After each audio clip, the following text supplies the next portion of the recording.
talk about what's going on with the Romeo and Juliet stage play starring Tom Holland, which is experiencing the Strand Effect right now because a whole lot of people had a whole lot to say about what was going on with this movie because of the casting, in which some people thought it was because of the race of the woman that was cast as Juliet. Other people thought it had more to do with her looks, but all in all, what happened was it blew up and became an even bigger deal than they thought it was, because now this movie is not just going to be done off Broadway, it is going straight to Broadway after it finishes its first run.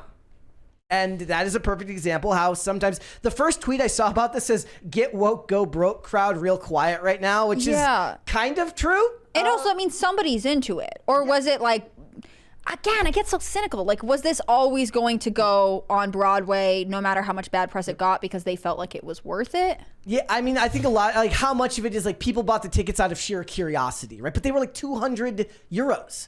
So that's not, like that's a lot of money to spend for sheer curiosity. And that's, yeah, that's interesting. So it says the Spider-Man stars return to London's West End stage, where he starred as Billy Elliot the musical as a boy. I didn't know that about Tom Holland. Has seen tickets for the show at the Duke of York's Theatre all sell out in under 2 hours. Now the UK Mirror newspaper reports that the Jamie Lloyd Company production will be transferring to New York once it finishes its London run in August of this year. All because a bunch of people on the internet argued about whether this woman was attractive or not, and then it got repackaged by the media as a race thing. It's the ultimate all bad press is good press thing. No, that's a perfect example. And interesting that the media was like, so you're saying it started with like, is she pretty? And the media was like, wow, racism abounds, which means that people might come out and be like, no, I really want to support this production with this brave, mistreated person. This is what I think we talked about this before, but I'm going to let you know what the director of the play's statement was. He says, "This must stop. We are working with a remarkable group of artists. We insist that they are free to create work without facing harassment online. We will continue to support and protect everyone in our company at all costs. Any abuse will not be tolerated and will be reported. Bullying and harassment have no place online." Oh boy, but that's all online is. That's literally what the I don't internet think they is. understand the internet. So the actress, her name's Francesca. Not that you should bully people, obviously. Francesca Umada Rivers. I always have a hard time with that name. I apologize. It's not trying to I don't think you should apologize. And I feel like they kind of served her up for this, and that this was always going to happen because the internet is this. It is a place where bullying happens all day, every day. What I find funny and they benefited from it, right? Like this is where they took lemons, made a lemonade. They're going to get a run of their show on Broadway. My hope is that she just doesn't go online and read any of this. A lot of people who have a problem with it. Look, race swapping and gender swapping are very common on stage. That has always been done, as we were talking about earlier, that you were talking about what Macbeth with Denzel Washington, and nobody cared because it was Denzel Washington whose reputation precedes himself, and he's not going to get that same type of backlash that somebody else is going to get. But when people see a relatively unknown actor who only had one television credit, but was a theater major and has a master's or whatever, as a very extensive training in theater, get a job like this, but nobody's ever heard of them, people immediately get on, edgy and start saying like, is this deliberately being done to destroy beauty standards in America? Which I always think, on one hand, I'm like, that's ridiculous and over the top. The play that's being staged in the UK. Exactly. Hold on, team. But most of the people, here's the thing, most of the people, when this was being talked about, they thought this was going to be a movie and not a television show. They thought this was going to be a movie and not a stage play. Yeah. So they were only interested in as much as they could post their outrage online. So when people were mad, they thought it was because it was a movie. But if it's a stage play, they're like, we don't care about this anymore. The thing is, the problem with outrage, it cycles so fast. People have moved on to the next thing. And it seemed like this was like, people got irritated before there was, I mean, the internet will have the hot or not debate no matter what. But irritation in, okay, so the thing about Romeo and Juliet in particular is that, theoretically it's set in Italy, and, there is a certain look to Italian people. But there are adaptations, what is it called? I'm trying to think of it right now. There is, maybe someone knows it. There is a movie that's, it should be Macbeth, and it's it's set in Pennsylvania. Okay. And at the center is a fast food restaurant. I'll Google it in a second. But it's really funny. It's well done. And theoretically, it's in America. It's in a different place. Like, you could cast anyone the way you want to in those kind of adaptations. So if you're doing a more classical production, you know, as a movie, and you're setting it in Italy, maybe you would want to stick to like not race swapping people. On the other hand, on stage, like, I don't know, you can kind of do whatever you want. Here's the problem though, like, this was never about her race. It was almost exclusively saying that she's not attractive enough to play this character. Well, maybe he just loves her for her personality in this movie. But would they talk about how her description in the play is that she's extremely beautiful, right? To him, beauty is in the eye of the beholder.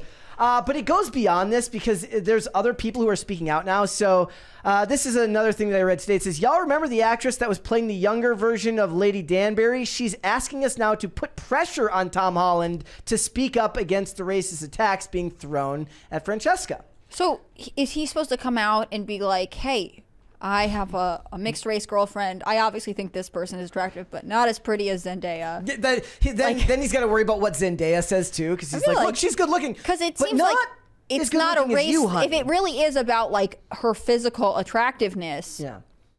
Are they just mad that he's starring opposite someone that isn't Zendaya? Because people get really obsessed with their relationship. This is what this person says. It says, y'all. Yeah, I'm so lost on this story. I don't even know what's common on. You lot need to put a lot of pressure on Tom Holland's head top.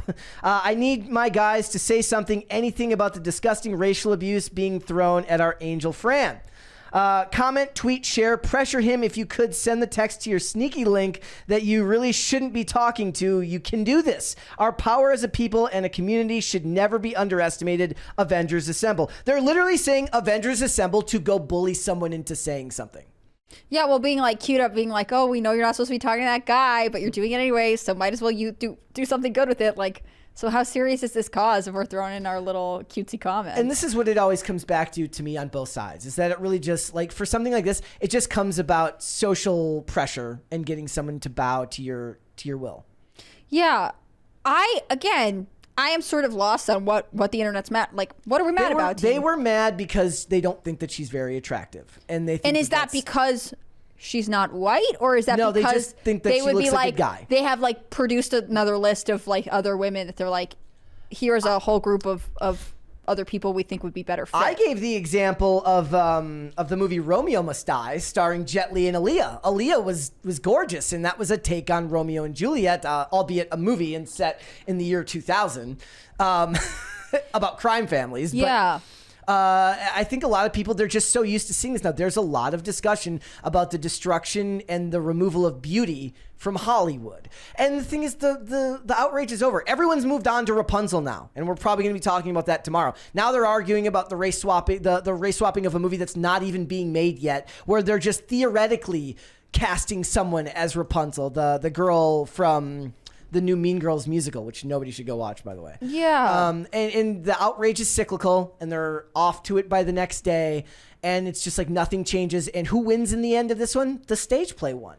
Because they made the money. They get to now take this production elsewhere. And somebody in the chat earlier said, like, it's pity money. Well, yes, Hollywood is full of people who will do that. And to be honest, a lot of people in New York will go see this play just to virtue signal. Also, you know, if pity money cashes, then it's still money, you know, like to a certain extent. Whether it's like if people are like buying something out of outrage, right? Like the person who's profiting maybe doesn't actually care that much what your motivation is. Like if you're buying tickets to this play because you're like, hey, this woman was mistreated, like good. You know, they're still profiting off of it. It doesn't really make a difference. Yeah, I see these things and I just wonder, like, when is the day that everyone gets sick of the outrage? But I understand that that's not the way the internet works, and that's just how things are. I struggle with that because with these things, and don't go into hysterics over it. Like what you're talking about this Rapunzel thing. Like, let's not go into hysterics over things before they happen, right? Well, this is something that I feel like it's easy to be critical of mainstream media about, because they're turning this thing into something it's not, and this, that, and the other. But like, if you are also doing that because you think hypothetically someone shouldn't be cast, like, you're also part of this echo chamber problem. And I just say it's like time management. Like it's a stage play. Like if it's a movie and you feel really strongly about movies, maybe you focus more on it if it really means a lot to you. I get a lot of crap sometimes because race swaps don't bother me as much as they bother other people when they use really good actors to do it. I understand the issue is like a lot of times they cast some nobody that nobody's ever heard of, and it delivers a subpar performance, and then everybody's left angry at the end. I still challenge anyone to find a person who's mad about an actor of another race when it's just a new character, which they never are. No, they're never mad. Like the only one that of late that I have really been like, yeah, that's too bad is The Little Mermaid, which I should go back and check the original text. I'm pretty sure they mentioned the fact that her hair is red in that too, which means that you're just like erasing gingers who are like redheaded people are a global and genetic minority. So that one does seem bad to me. Yeah. But if you're just like especially with Shakespeare stuff, they don't take that though. They like there is a ginger side going on in Hollywood. Yeah, which is like crazy that that's okay, right? But the with this in particular staging, I was really interested in Shakespeare. I was interested in theater, and there are like classically trained Shakespearean actors, right? Like there are people who study this specifically and maybe would be better in a stage production for that reason. Yeah. And I think casting for movies feels different than it does for a lot of the people stage agree. anyways. Yeah. Like you can always tell when an actor has stage experience, right? Like an actor who has performed on Broadway or in the West End or wherever, they perform differently, and it can often be to their benefit. I've seen a lot. I like to watch the interviews where stage actors talk about going back to working in movies and television, and how different it is to get back to doing takes, how they have to enunciate different, the speaking is different and all those things. Somebody mentioned earlier, they said Denzel is known for playing race swap characters. That is actually true. The Equalizer, Man on Fire, and more are all characters that he took over after they were portrayed by white actors before. But he said, and whoever said it before said Denzel doesn't get a pass. I give him a pass. I do. It doesn't, like, if Denzel's in the movie, I'm more likely to enjoy it anyway. He's my favorite actor of all time. But that's the thing. He's one of the best actors working, and you're still only going to get that pass from some people. A lot of other people who are more rigid in their beliefs on these things have a right to say, I don't agree. I don't want this to happen. I don't care how good the actor is. And they're not wrong.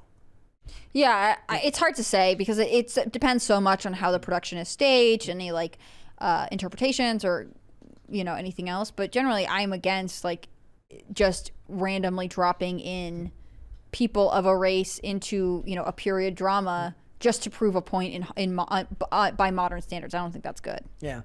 So you did see the Denzel in Macbeth? Was it good? I did see that one. I thought it was good. Yep. The other thing is, like, especially with Shakespearean plays or any kind of classical plays, there'll be another one. Like, if you don't like how this one's cast, they're gonna do it again. Thanks for watching. Listen to full episodes of Pop Culture Crisis on Spotify. Keep up with us on social media and make sure you subscribe and ring that bell so you never miss the show. Bye, guys.